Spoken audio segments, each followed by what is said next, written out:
Holy Gospel according to Mark. The apostles gathered around Jesus and told him all they had done and taught. Jesus said to them, "Come away to a deserted place all by yourselves and rest a while." For many were coming and going, and they had no leisure even to eat. And they went away in a boat to a deserted place by themselves. Now many saw them going, and they recognized them. So they hurried there on foot from all the towns and arrived ahead of them. As Jesus went ashore, he saw a great crowd, and he had compassion for them because they were like sheep without a shepherd. And he began to teach them many things. When it grew late, his disciples came to him and said, "This is a deserted place, and the hour is now very late. Send them away so they may go into the surrounding country and villages and buy something for themselves to eat." But Jesus answered them, "You give them something to eat." They said to him, "Are we to go and buy 200 denarii worth of bread and give it to them to eat?" And he said to them, "How many loaves have you? Go and see." When they found out, they came back and said, 5 and 2 fish. Then he ordered them to get all the people to sit down in groups on the green grass. So they sat down in groups of hundreds and of 50s, taking the 5 loaves and the 2 fish. Jesus looked up to heaven, and he blessed, and he broke it. And then he gave it to his disciples to set before the people. And he divided the 2 fish among them all. And all ate and were filled. And they took up 12 baskets full of broken pieces and of the fish. Those who had eaten the loaves numbered 5,000 men. The Gospel of the Lord. Praise to you, Christ. Please be seated.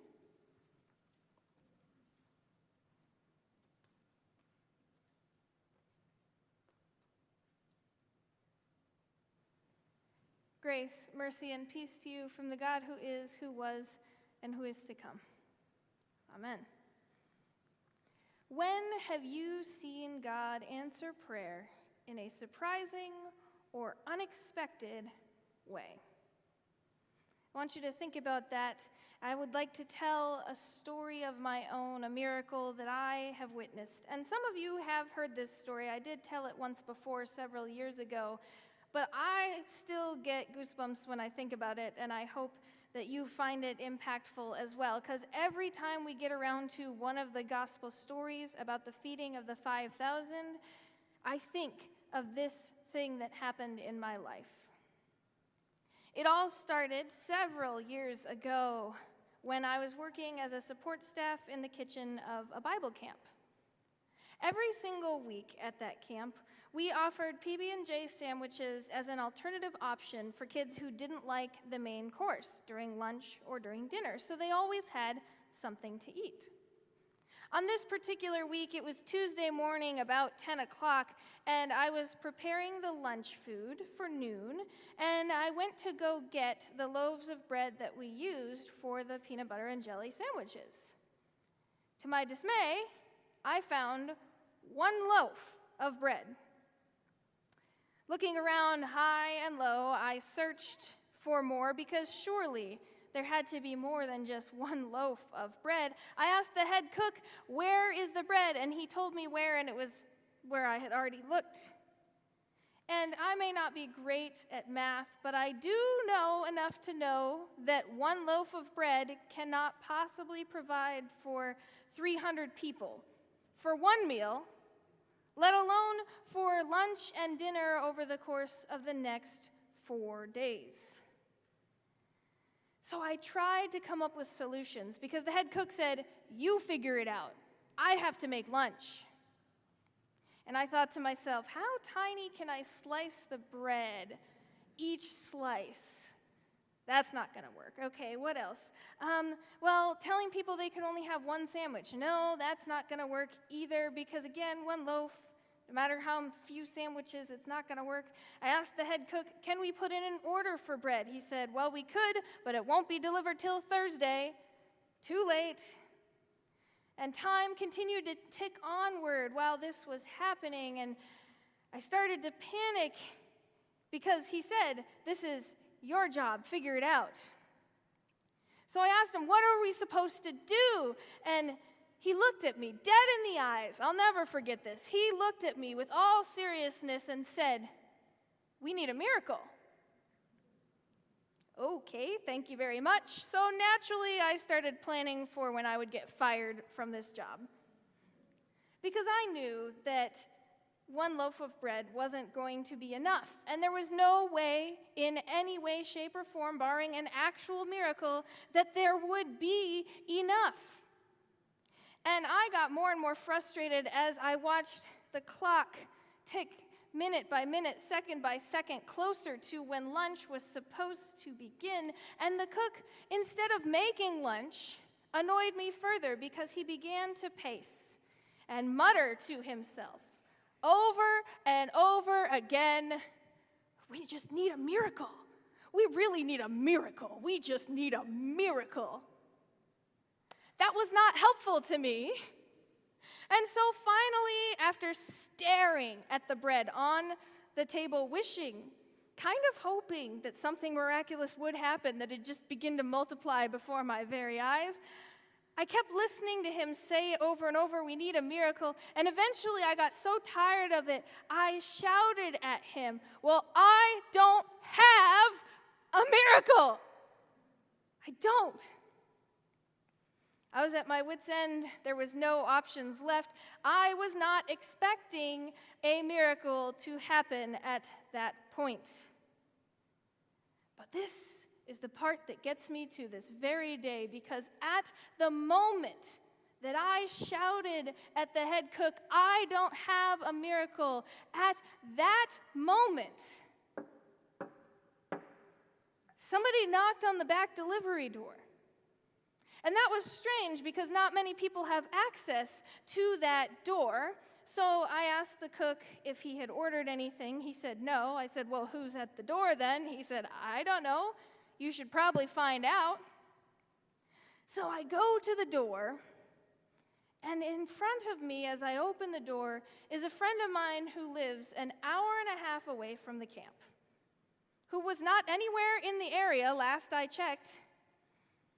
And I'm not kidding, the words out of her mouth, before I said anything, she said, hi, I was just wondering, do you guys need any bread? Wow, okay, yes, so who called you? Who told you we needed bread? I'm still, it gets me every time to think about, that was the first thing she said, not knowing anything else. And of course I said, yes, we do. Do you happen to have some bread? Because that would be a really cruel trick if you came and said, do you need some bread, and then didn't have any. And so I go out to her car expecting that she had been by the local grocery store, and instead I find in her van, piled from floor to ceiling, totes full of different kinds of bread and pastries and different kinds of sweets. And so as we unloaded tote after tote after tote, we of course placed them on that same countertop where my one loaf of bread had been. And so I watched in astonishment as my single loaf of bread multiplied right before my very eyes. That story gets me every single time, because when I talk to my friend about it, I still bring it up from time to time and say, what on earth happened that day on your end? Because you lived an hour and a half away. And she said, well, that week, every week on Tuesdays, I transport my bread from one local pantry to the next town over, about 10 minutes away. And I do this every single week, but for some reason this week, I just felt like the Spirit was nudging me to drive to camp. And so I said, no, really, who actually called you and told you we needed bread? But she did. And to this day, we find it amazing as we talk about this story because she says, I don't know other than to tell you, I felt like God told me to do this. So there she was. It's something I'm never going to forget, and I love to tell that story. It reminds me that it was through my friend's ability to listen to the Spirit's wisdom that enabled all of that to happen. And I realize that's how God often works in our lives, in unexpected ways, and in unexpected places that honestly sometimes feel like they don't make a lot of sense right away. Or in those times when we feel like we're at our very wit's end and there's no possibility left. That's sometimes when God comes to work. So now you know my story of the feeding of the 300. And it is, I think, a powerful story to share, but the reading from James tells us something very important today. It says that we cannot just be hearers of the word. We must be doers. Because if we just hear the words and then go on our way, here and there and everywhere, it's like we look in a mirror and upon turning away, forget what we have seen.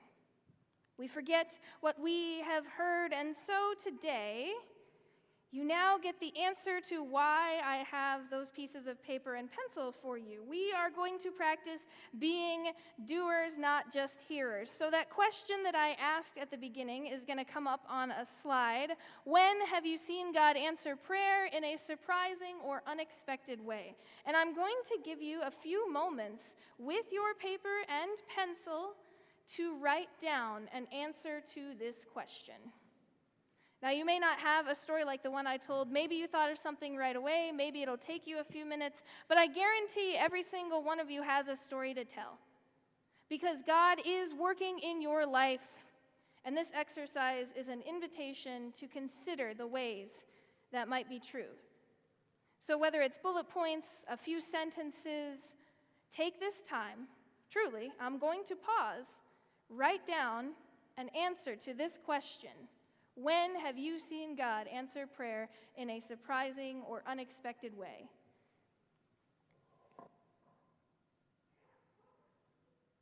Take your piece of paper. You can do it.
see a few of you are still writing, but thank you for indulging me in this activity to pause and think about it. And I have a follow-up question, but don't worry, you won't have to write this one, the answer down. We're not going to pause for another few minutes.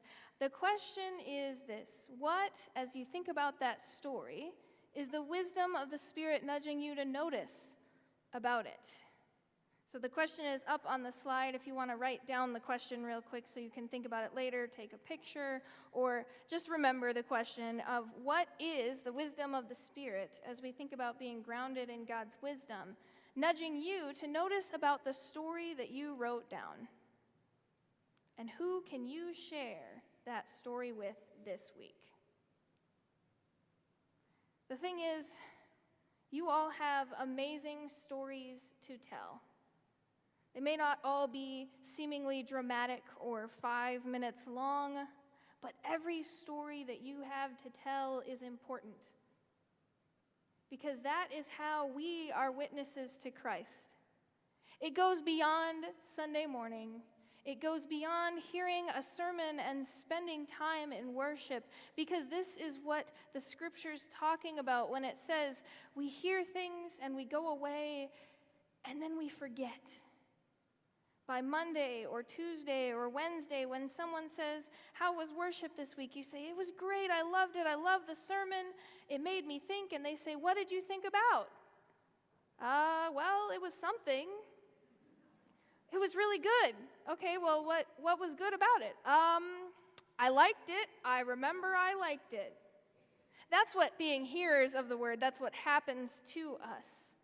And even when there's a thought-filled question, sometimes we say, all right, I'm going to think about that later. I'm going to remember that question and ponder it further. But by the time we get to our Sunday brunch or lunch, we sit down at the table and we think about the question, and then later in the week, it's like, what was I supposed to be thinking about? I don't really remember. It was something really good, though. I was going to think about it. I really was. So this exercise today of writing something down, thank you for being willing to do that. I know that sometimes coming up with stuff is hard at first, but like I said, I know all of you also have stories to tell, and those stories help you be witnesses to Christ.